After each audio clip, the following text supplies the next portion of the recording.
Alright, welcome to Egg and Reed Production again. Today we're going to talk about more or less the Civil War Part 2. Since everything's going to hell in a handbasket. Hand in a handbasket. Yeah, I really don't know what to say as far as all that's concerned. I mean, I've had to deal with differing political views on all of this garbage. You know. Well, I even looked at a survey type deal, and they're saying that I was like, if you have 12 bad cops, but like 300 good cops, and if those 300 good cops don't report the 16 bad cops, the all cops are bad. And I was actually thinking to myself, it's like, no, the people that actually get the most reports in internal affairs are cops ratting out other cops. They do actually do that.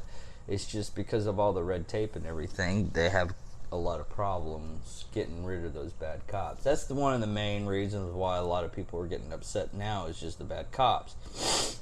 And Plus you have to think about, okay, say if we make it a smaller number, say you've got five cops, and one of them is a bad cop, and out of the 4 remaining cops, only one of them gets the idea that fifth cop is a bad cop, and he's making reports, but since there's no corroborating evidence on his reports, or since, say, your city officials are trying not to get rid of a police officer because it's expensive to train one, they're overlooking the reports that are being filed. Does that make those 4 officers, the 3 that don't know what's going on, and the one that is filing the reports but not getting anywhere, does that make them bad cops? No, that doesn't make them bad cops. It just makes the political standing of all. I mean, their biggest thing they want to do is defund the police department because we really don't want to have excuse me. We don't. They don't want to have to worry about cops or anything anymore. They're saying it's just being basically a military because they have guns. And it's not even. I've gotten pulled over by cops. I wouldn't even call it harassing. They were driving by. I was just walking around in the neighborhood, and they stopped me, asked me what I was doing. I was like, and I told them the truth, and they drove off and their merry business. After about 30 minutes, because we had a whole conversation, because it was at night and the cops didn't really have anything else better to do, but they were just making sure everything was all good, which they were investigating and making sure that I wasn't causing any trouble. No. I'm sure that as you say that, there's going to be a lot of people out there that say, yes, but you don't fit the criteria that these cops are discriminating against. No, it's... And that if you were, say, of a different skin color, or maybe the shape of your nose was a little different, or you had pointy ears, they would have, treated you differently. Yeah. But you also have, what's happening right now is like, the most recent one was in Georgia and Atlanta, where a guy was liberated. He was falling asleep in his vehicle at a Wendy's drive-thru, and the cops ended up killing him, not because he was black. It was because he was drunk. He grabbed a taser. He shot the taser, but in all reality, if you're in a situation where you have lots of adrenaline and everything, you do not know what is going to happen because you are in a heightened state right then and there. Yeah, and one of the people I actually talked with was telling me about all of that mess. Apparently, he lives just a few miles from where it happened. After that happened, rather than finding out what happened and why the guy was shot, you literally had people from the BLM community burn down the Wendy's that called the guy in. Oh yeah. and a lot of people are going off the fact. It's like, well,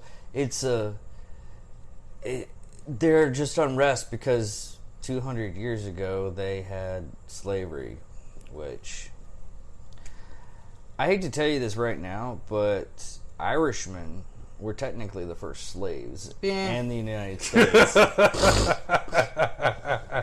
Chinese were next. No, it wasn't Chinese. Chinese came more or less. They came more or less afterwards when we started building the railroads. They were right after the black community.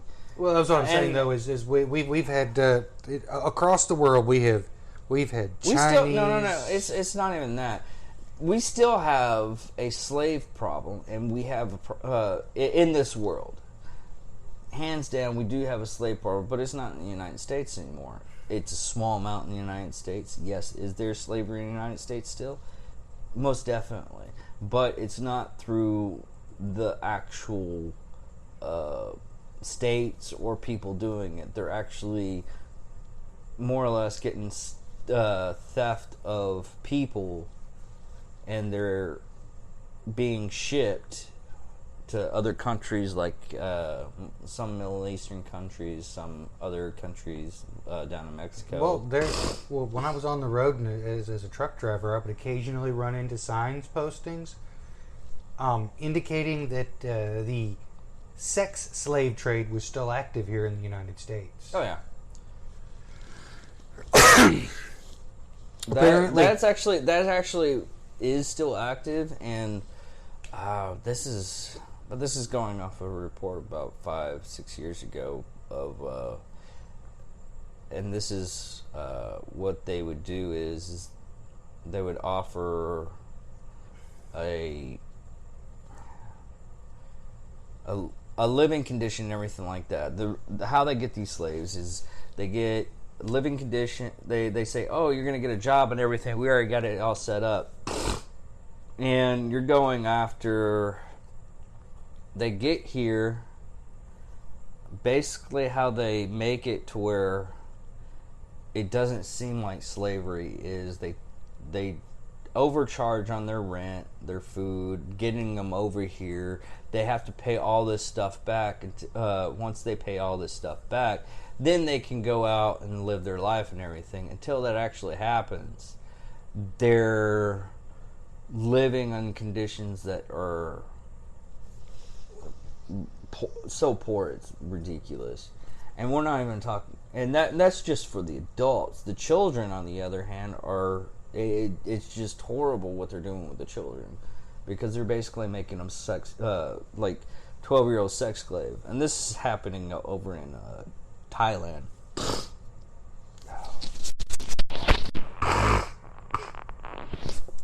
Oh man, my allergies hitting bad because we just had a big thunderstorm. But anyways, a lot of this stuff is happening right under a lot of people's noses. There's a lot of people that just don't care because they just want to live their own lives. I'm not discriminating on that, but there are people that are out there that actually are trying to stop that type of slave, or any kind of slave trade. And there is a lot of charity groups that do that on their own time. But a lot of people were like, oh, there's some people that are saying that slavery is in existence in this time, and it's just hasn't. I was like, and being truthful about the whole situation, we still have slaves here in the United States. They don't. You might not believe that it actually does happen in the United States, but it does happen in the United States. Now, on the racial bigotry that's happening right now, or the racism, we'll just call it racism. In all reality, with the George Floyd, there's two sides on this. A lot of people say, no, it's one side. It was a white cop against a black cop. I hate to tell you this right now. There were 4 cops there. One was Asian, one was black, one was white, and another one was white. That's different races doing what happened. It was one bad cop and 3 other cops that didn't know what to do about the situation. Because I honestly believe that those other cops were rookies. But I still had to read in a little bit more into it, and I really haven't, because I've just gotten so pissed off with the whole situation, because they wanted to honor the victim. Both, in my opinion, both the people that were in that situation, George Floyd and the cop, were douchebags. One was a douchebag because he did a lot of drugs, which are illegal. The drugs that he was doing was meth and a bunch of other stuff. That was illegal. He was liberated. He wasn't being, what do you call it?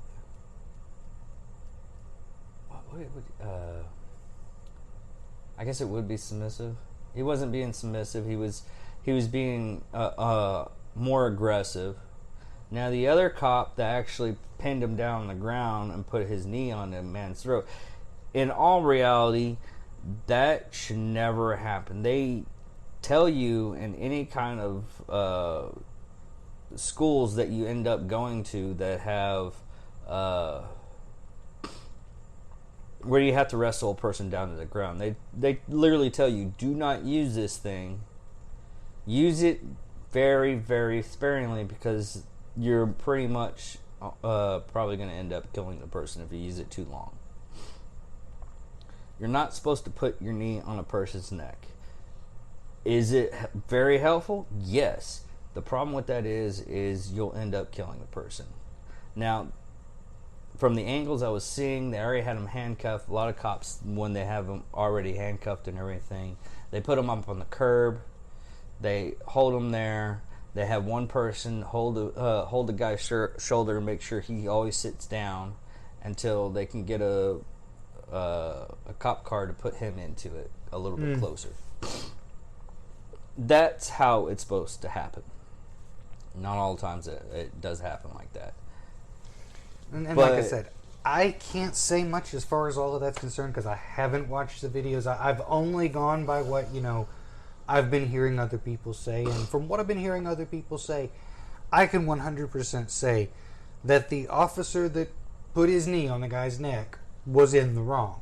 They trained us not to do that. They trained us specifically in other methods to restrain an offender so that they would not be injured after we had them captured. Yeah. So I can clearly say that that officer was wrong.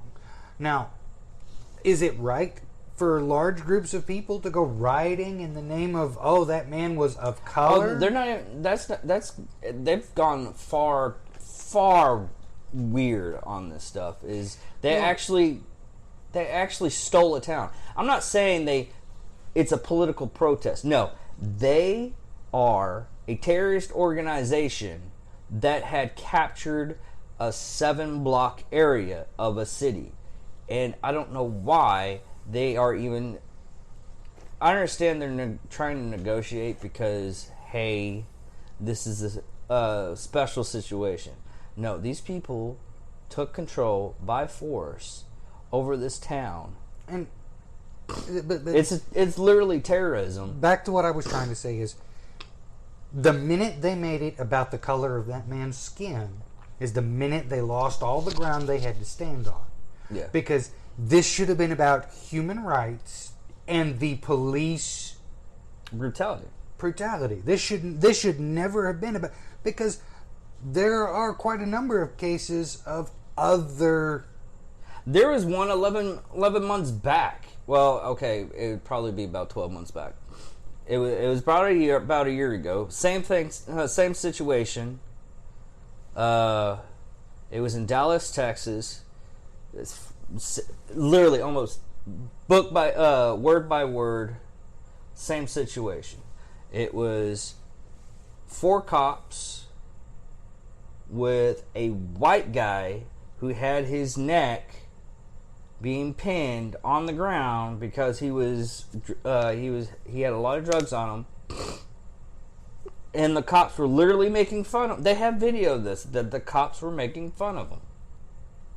And then until they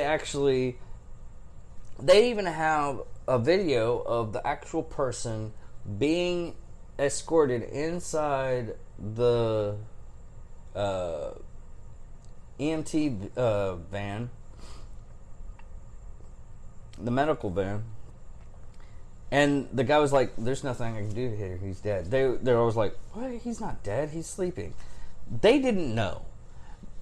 And there was another situation where a kid had a BB gun, and I thought they fixed this issue a long time ago to where all toy weapons, no matter what it is, has to have like a little yellow cap or orange cap on top of it. It's supposed to have an orange cap if it doesn't fire a projectile of any kind. So technically, if it's a BB gun, it doesn't have to have one. It counts as a gun.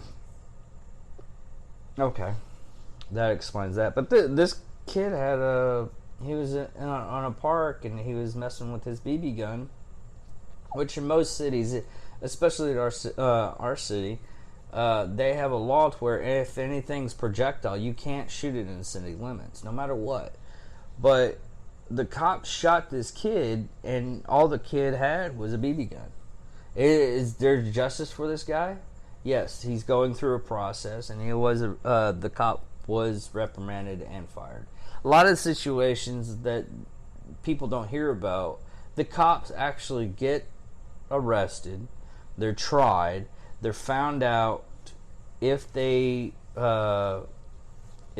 courts view the situation was good or bad. The cop is either arrested and put into jail, or he is just fired. He can't be a cop anymore. Or they find that all the situation and everything was good. The cop was doing his job up the utmost, and he's back paid and put back into the system. And he's a cop again.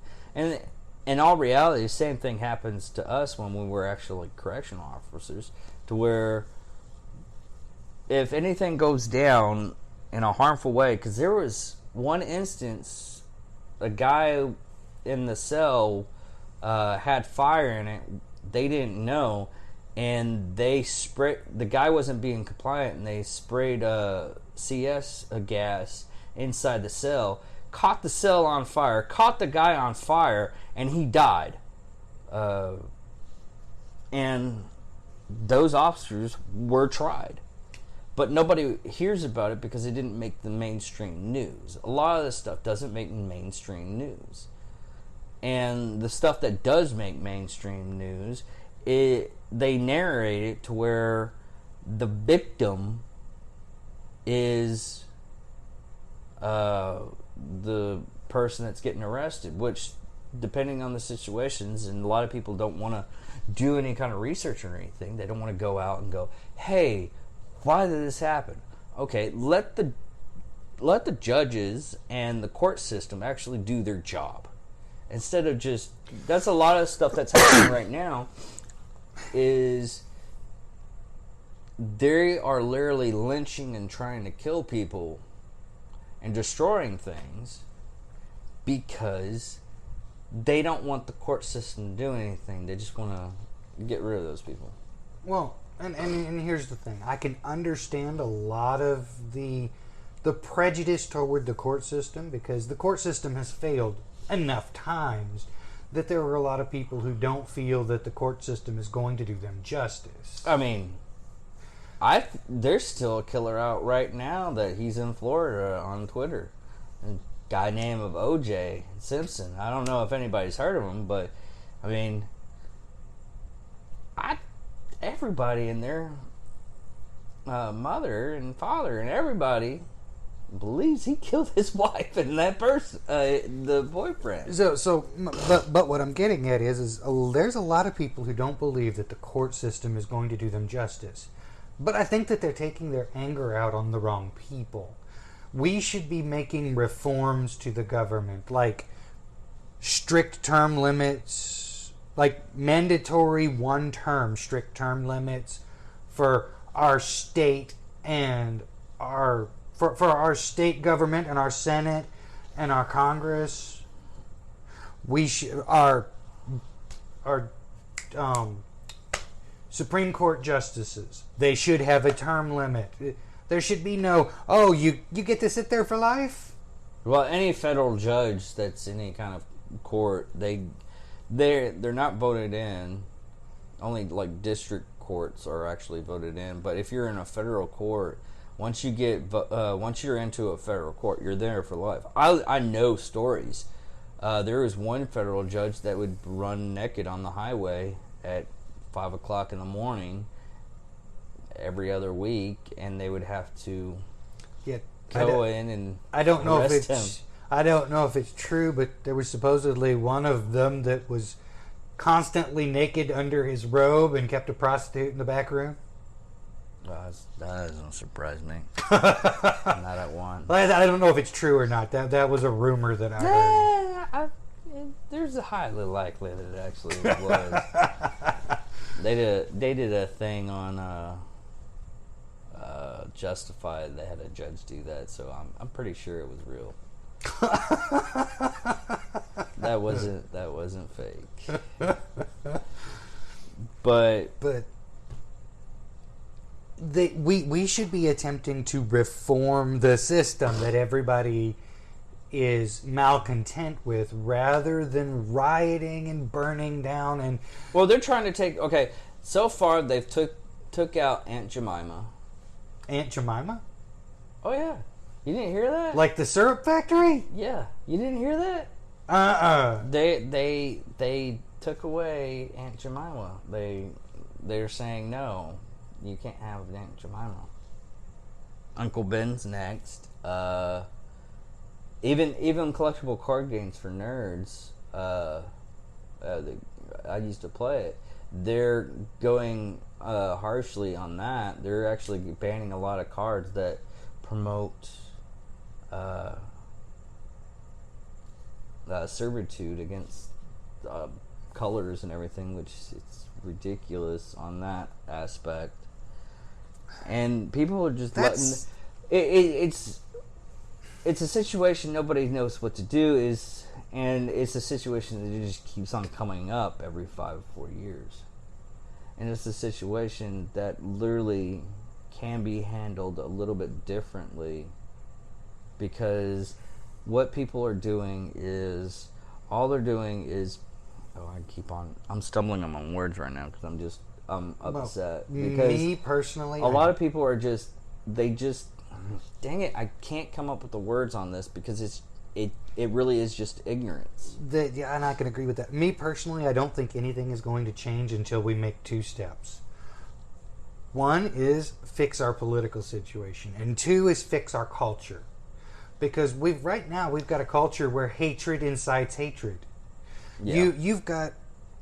Well, I'm not going to use black and white because I don't believe that we should be viewing people as the color of their skin. So I'm going to say we've got the big ears and the small ears. Yeah. And the big ears are saying, okay, y'all have been discriminating against us because we have big ears, and we don't trust you because y'all have been discriminating against us. I'm just filming up my big ears.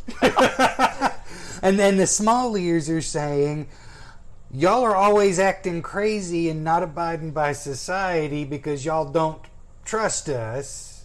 What's really sad, though... And since y'all are acting out against us and we're acting out against you, we're going to continue to have this Romeo and Juliet feud going on.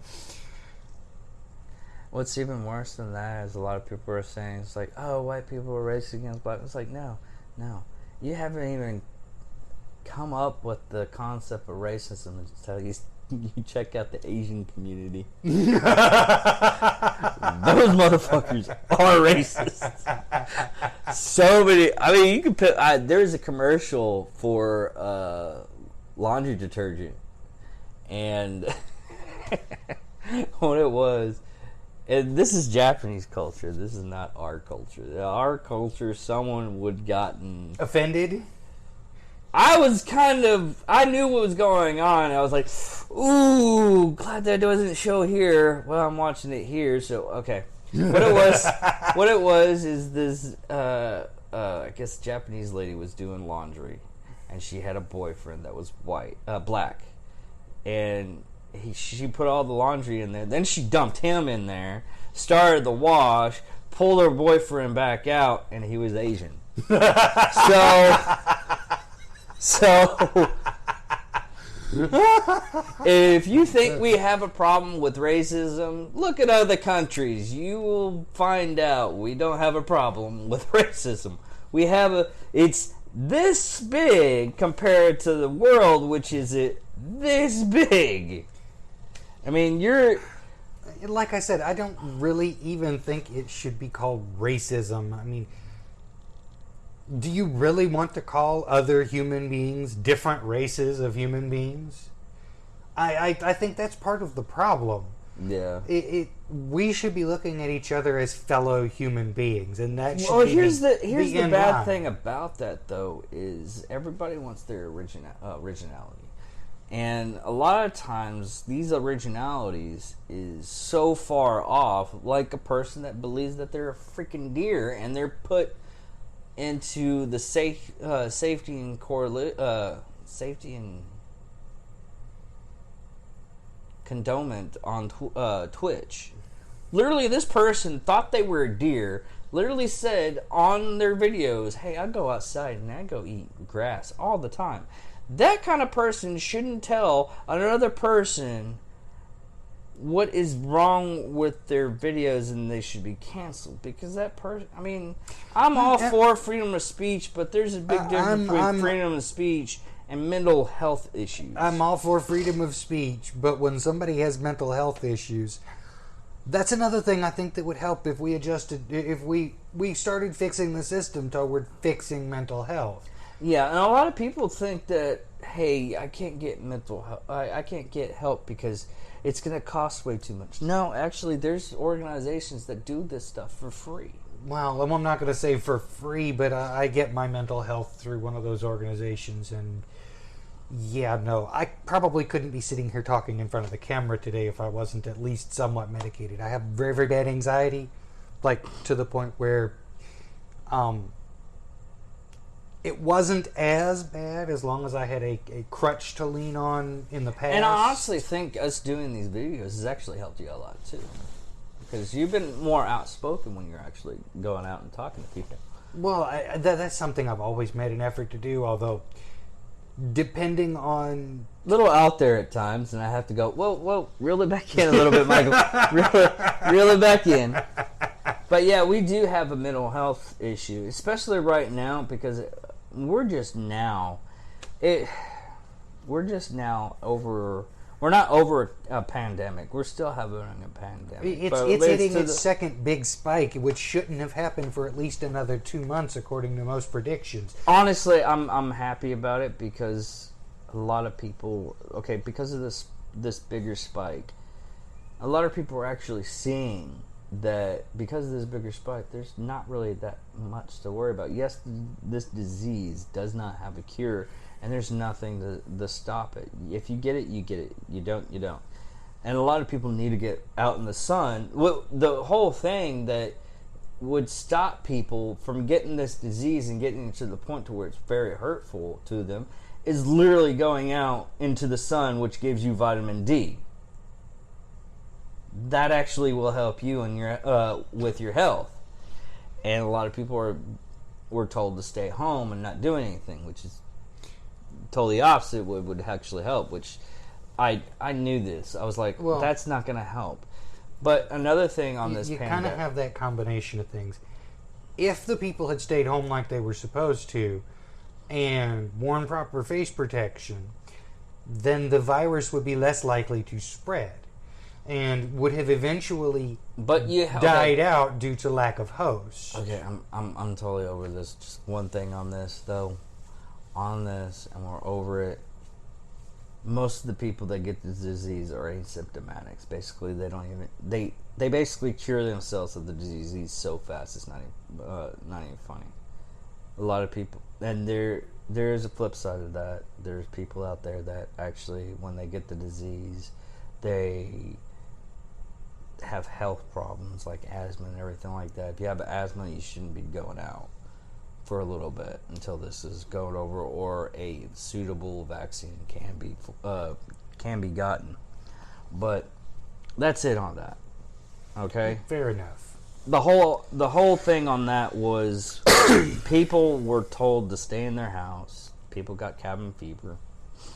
And then everything started opening up a little bit. And then because the news didn't have the pandemic anymore to show off, and because everybody was going off, they were like, oh, we have to have something else. Oh, this guy got arrested and everything like that, and he was killed because of this. If it happened to be... It wouldn't matter about the color or anything. It was still a horrible act. In my opinion, that whole situation could have been averted by just doing your job in a professional manner, which that guy didn't do. And that guy, actually, the cop, was known to be a bully type person. And he was somebody that, by all administrative purposes, and should have already been removed from the force. What's really sad is we even had lots of people when we were working corrections. I had one guy, I almost took him outside and just beat the shit out of him because he was that bad of a person. Because I've seen it both on the police force and in corrections. I mean, yeah. You know, when you're working as an officer, you've got those officers that you have to pull aside and say, hey, you can't do that. Yeah. But what's bad is a lot of those officers, they gain rank because they're buddies with somebody. Or they're a good conversationist. But they don't know how to talk to people. And they get confused on certain aspects. Because honestly, the best officers that I've worked with were just officers that did their job. Hey, do this. We're gonna give you the same thing every time we come to work. This is my job. I'm gonna make sure that you stay alive. You get the stuff that you are allotted and needed, and I'm gonna make sure that you are healthy. That's it. That's part of the job. That's all the job. I'm going to make sure making sure everybody's there. Correctional. When we were working in corrections, the best officers were the ones that did their job, like you said, met all of those conditions, and also took the time to make sure nobody was going over the fence.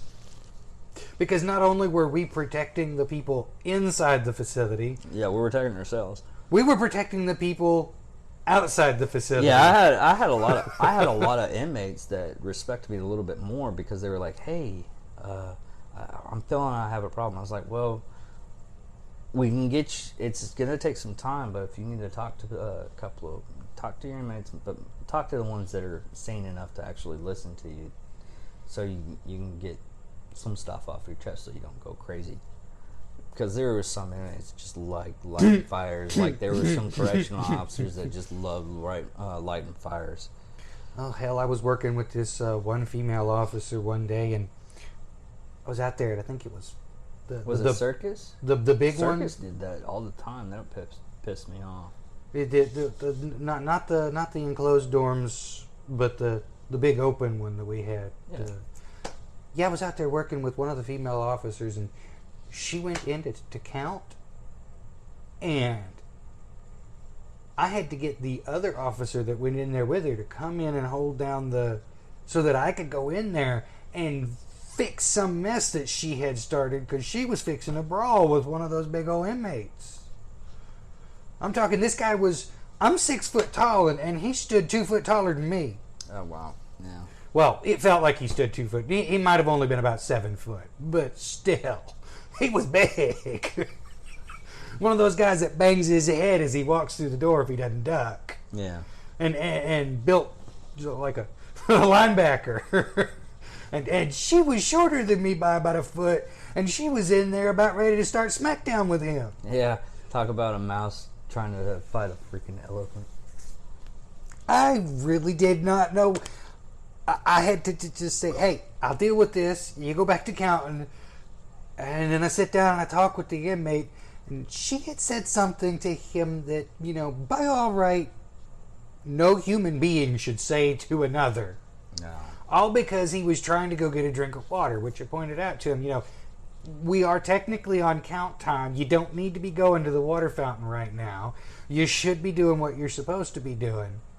So, yeah, maybe the person there was, slightly in the wrong for thinking, oh, he can push around a female officer. But on the same token, some of the stuff she said to him, she had no business saying. Yeah. If she would have handled it just slightly differently, I'm sure he would have just gone back to his bed and left Well, it be. I had an officer, and after that day, she ended up not working anymore. I don't know why.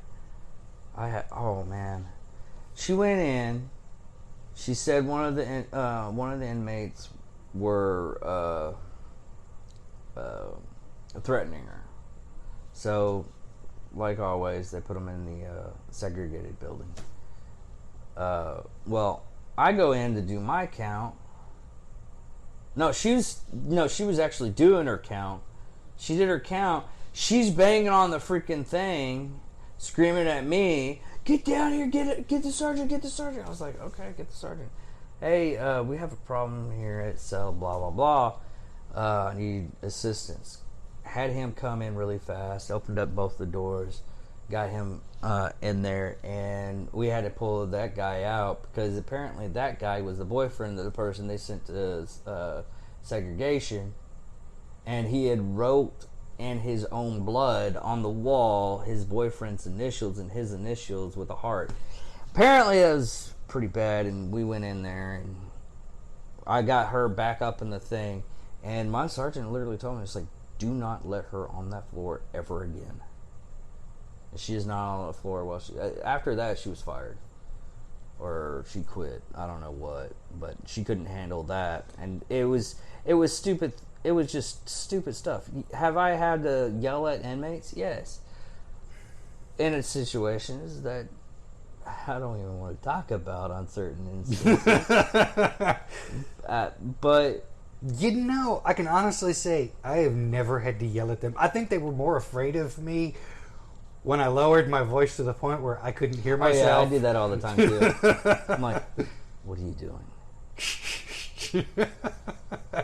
I think we fucked up. I'm pretty sure we fucked up.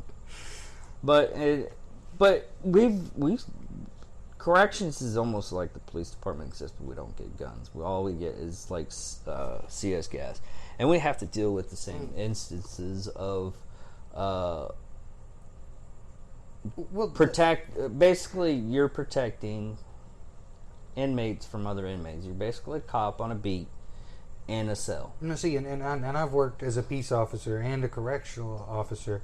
You've worked as a correctional officer and in the military. Yeah. Almost all three of those fields have very similar aspects. You have training that you're supposed to follow. Yeah. And in a lot of cases, that's another case point is a lot of countries, they get maybe about 2 years. I think ours in this town is, I think it's about 1.5 years for training of being a law. I don't know. I forget what they call it. I know it's a lawman, but it's basically like it's any form of the state I got my peace officer training in. That's what it was called. It was a peace officer.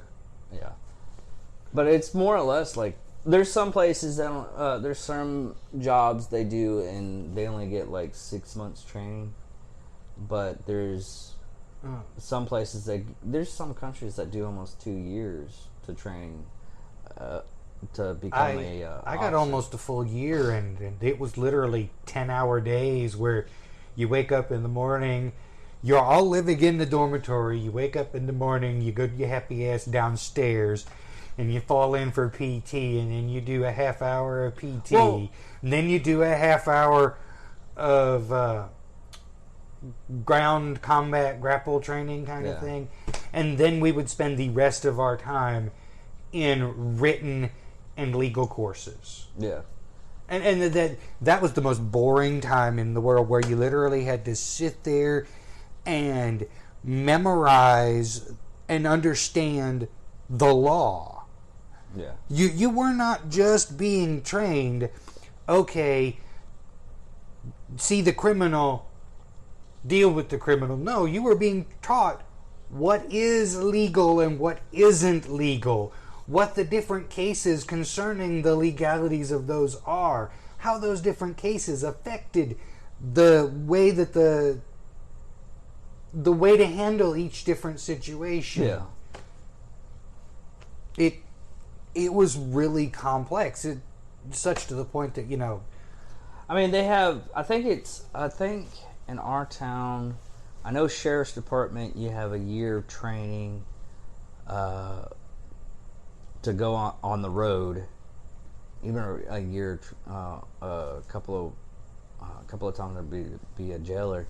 But it's a year of training, and then you got another 6 months tacked onto that for OJT. Or I could be wrong. It'd just be a whole year, and half of it's training and half of it's OJT. That sounds more right. Because, after we had almost a year of 10-hour days, then we had another 3 months of OJT when I was being a peace officer in the other state. And hands down, if you have a horrible officer that's training you that says this is okay, yeah, you're gonna spawn out another set of officers that are pieces of shit. Well, the way we went through it, by the time you came out of your almost a year's worth of training, it wasn't quite a full year's worth of training, but by the time you came out of that basic boot camp, you knew the law well enough that if you got stuck with an officer who was breaking the rules, you knew they were breaking the rules. Yeah. Which, it's more, in my opinion though, it's more or less, no matter what career path you go out in life, you're always going to have a job to where A is getting away with a lot of stuff because he is literally buddied up with this guy who is actually a good guy, but he's buddied up with them, so they let him do a lot of stuff. I call it the good old boy syndrome. And a lot of the times when you have the good old boy syndrome, in any kind of job, officers is a lot more in depth because you're literally watching each other's back to make sure they don't die. Or in the military, you're in combat with another person, and that other person, hey, he saved my life, so he's a good guy, and he could be utter trash. Yeah. But not worthy of the gum that is stuck on your shoe. Yeah. But that's what a lot of people want to get so offended about all this stuff that's happening. I hate to tell people this, but it's part of life. And to say, oh, we have to do this because this is this, and this is... I was like, why don't you just calm down, wait a couple of weeks, then realize that this stuff doesn't matter. Well, now, there's stuff that needs to be changed, like in a heartbeat. Taking away Aunt Jemima's freaking stupid. Taking away Elmer Fudd's gun, because now he's using a sickle. I'm like, wait a minute. Isn't a sickle going to cause... Well, a shotgun would cause a lot of harm. But, still... How the heck do you hunt a rabbit with a sickle? I don't know. I stopped caring after I heard the stuff. They're trying to do this PC culture really hardcore right now. But I hate to tell you this right now, is you give it... Okay, world event or country events, what I consider world events, and this is my opinion, but sometimes it seems right. After probably about a month and a half, approximately like 6 weeks, all this stuff is going to be shoved over the table. Nobody's going to care about it. A lot of the stuff that has happened, and nobody's taking note. Like, it is now illegal to fire a person that's in the homosexual community. The whole LGB plus whatever, TP plus whatever it is.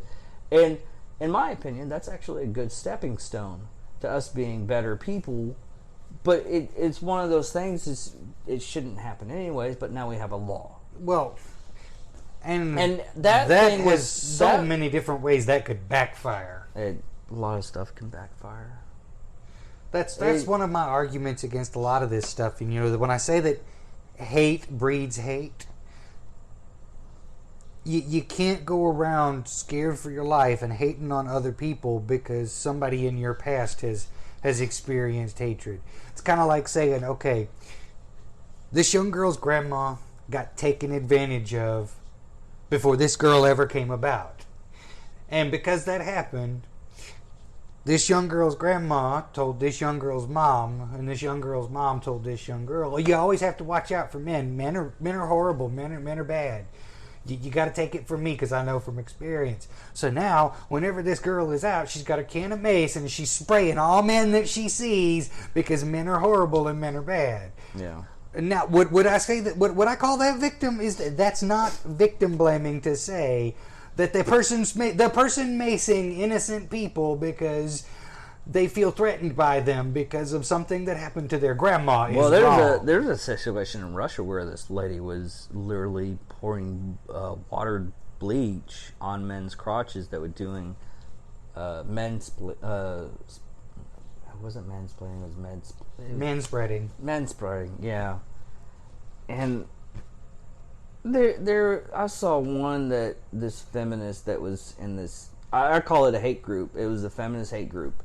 And what she was saying is a man that farts loudly is trying to dominate a woman because, sometimes you gotta let that gas go.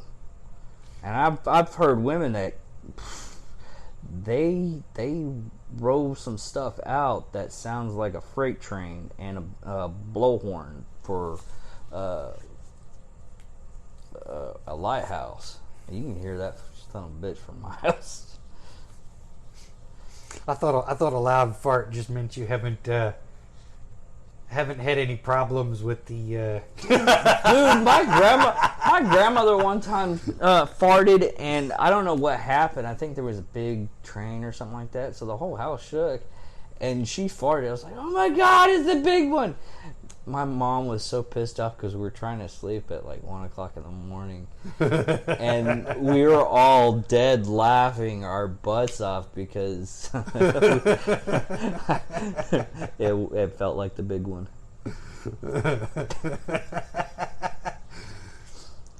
Anyways, there are a lot of those situations that this comes down to where I think culture as a whole needs to come together more. Yes, I understand the need for diversity, the need to be slightly different than everybody else, the need to be yourself. Well, it comes back to good parenting too, because I've also seen two black kids bullying a little white girl because she was different and everything, and I guarantee if you actually look back, it was actually the parents that are probably doing that because kids usually don't. I've had, when I was a kid, I had friends that were black, Asian, all kind of different colors and spectrums and everything. I can't help but say it, but I grew up in a white trash community. Yeah, well, I grew up on an Air Force base, so I had no choice. And I can't really say I had a choice either. I mean, it wasn't really. Well, we really don't have choices of where we live when we're younger. It wasn't really a white trash community, but it's about as close as you want to put it because, even though we lived in a house, we had a trailer park down the road this way, we had a trailer park down the road this way, we had a trailer park down the road this way. We were literally situated in between massive amounts of trailer parks. Those are the people I grew up around, and those are the people that, in a lot of situations, they end up calling them white trash. Now, me, I can't really say that I can call them that, but not this trailer park, but there was a group of houses down over here that was a black community. I was friends with some of them, but there was another segment of that black community that discriminated heavily against white people. I mean, practically ready to spit on you if you got close enough. No. Just because you were of a different color.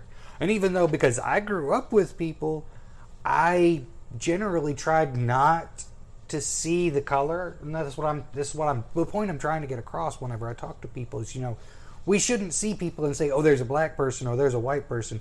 There's a black community or there's a white community. We should more look at it as, these are communities, and these communities are either in one of several economic states. Because, in all reality, the community I lived in was on a lower side of the economic states, hence the trailer parks all around. Yeah. And then you've got other communities where they've all got big houses and large lawns and a fancy car in the garage. I guarantee you don't see much discrimination or bias amongst the people in that community. But the minute you have somebody move into that community that's outside of what they're familiar with, that's when you see it. Yeah. And I think that that's where we need to start focusing our efforts toward, is not, colors. That's no worse than pointy ears and round ears.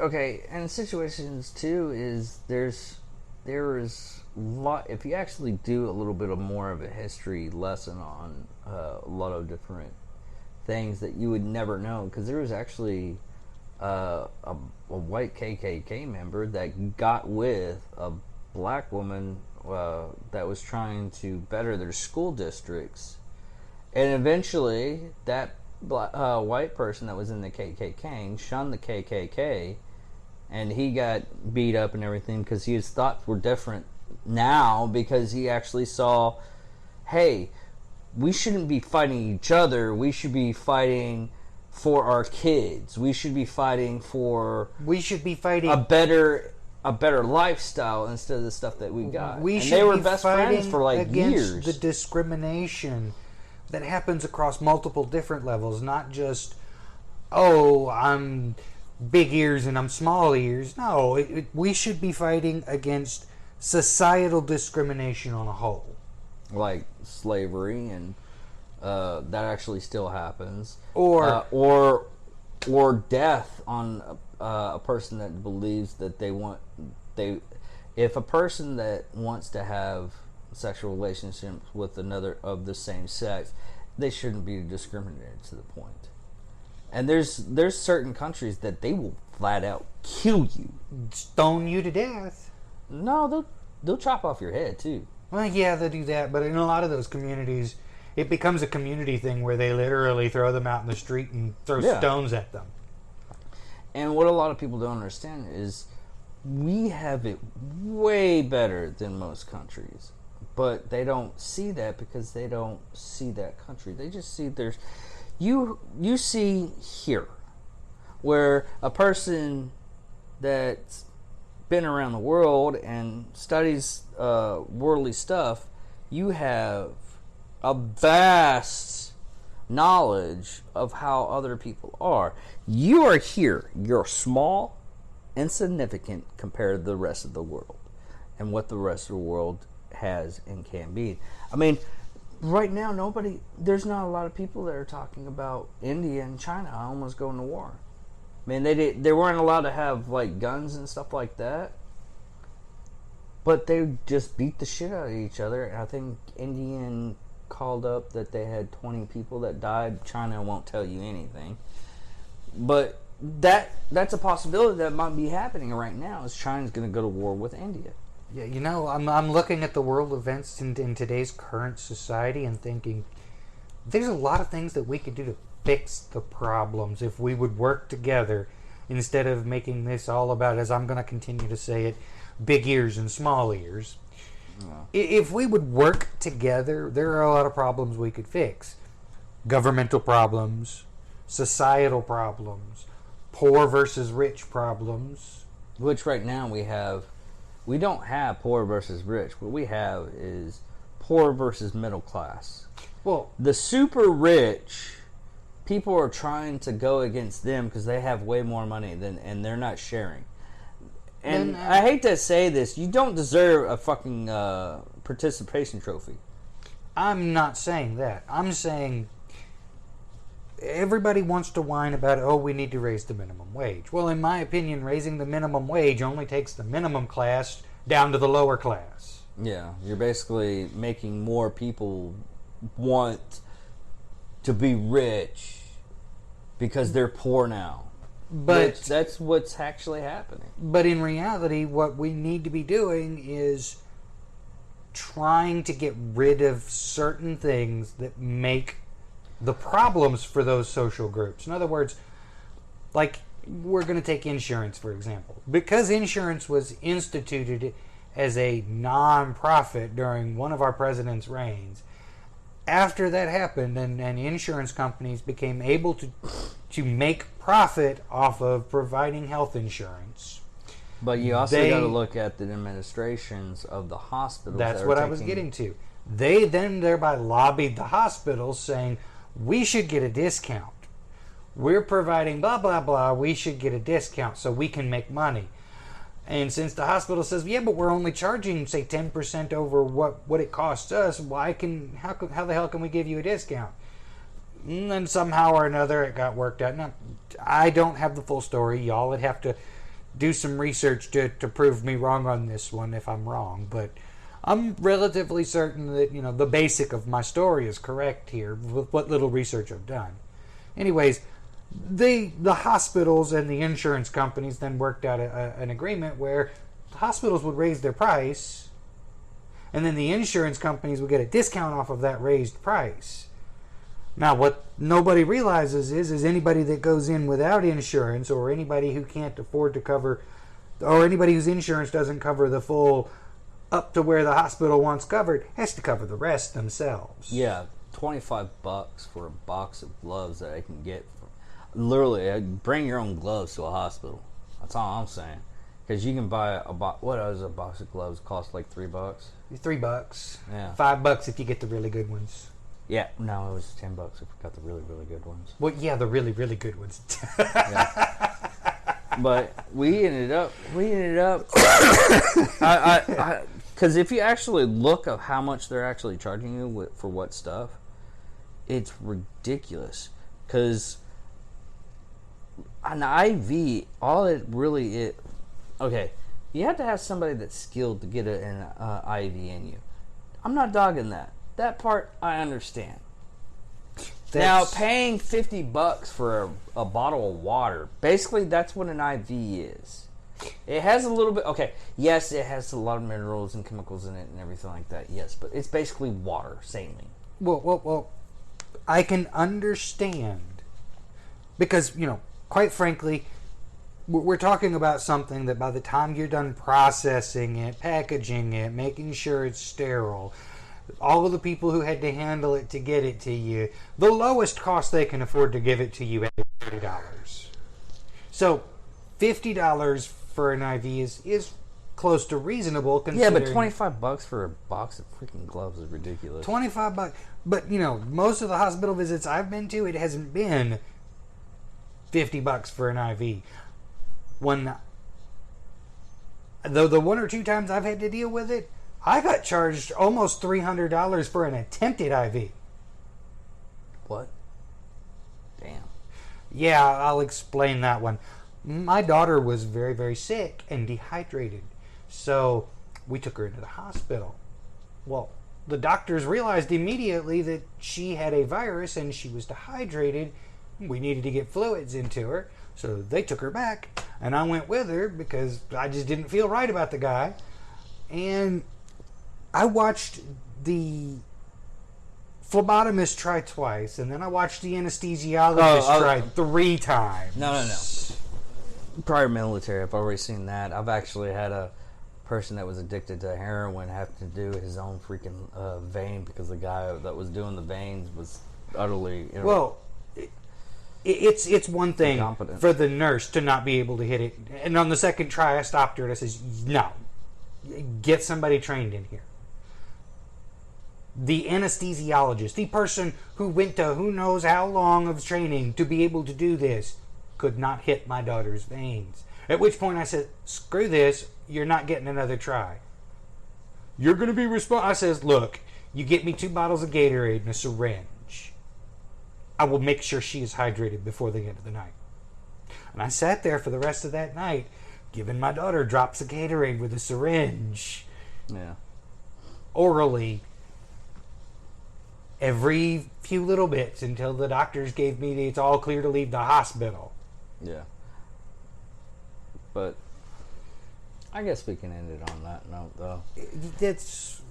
I can agree. I mean, it's just us basically saying there's a lot of things in society that we need to work on, and until we put our heads together and work as one, we're not going to get anywhere. Yeah, it's one of those situations we could probably go on for like 3 to 4 or 5 hours on this kind of subject because we're never going to be right and we're never going to be wrong.